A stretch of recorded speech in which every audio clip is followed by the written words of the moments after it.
book, Rich Dad, Poor Dad. And one of the reasons I wrote Rich Dad, Poor Dad 20 years ago in 1997 was I could see this economic crisis coming. If you're old enough to remember, in 1997, the economy was booming.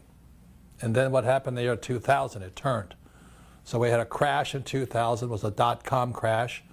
The second was a real estate crash, and the third was the banking crash.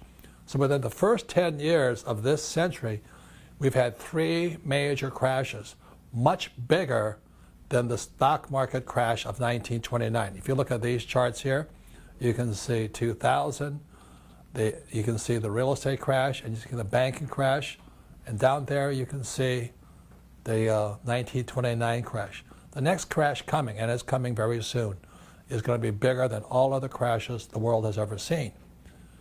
So what I say to people, you may as well be an entrepreneur.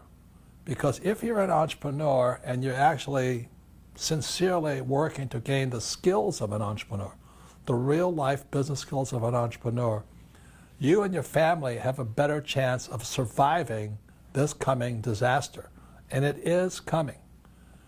So why sit around and hope for job security when the idea of job security is really an obsolete idea? Why save money when governments have a tendency to print money to save the economy? And why do what the poor and middle class are doing when the rich are getting richer? So ladies and gentlemen, there's a giant crash coming. They call it a T-junction. You know, it's when the economy hits the end of the road. And we're within 2 or 3 years of it right now. You can see it happening as we speak. So you have interest rates at low, savers are losing money. What you see is oil prices dropping, which causes chaos in oil-producing countries like Russia and all this. And you see the rise of terrorism. So ladies and gentlemen, these are not ordinary times.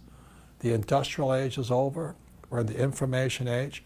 And right now it's important that you get more information, more education, and more skills.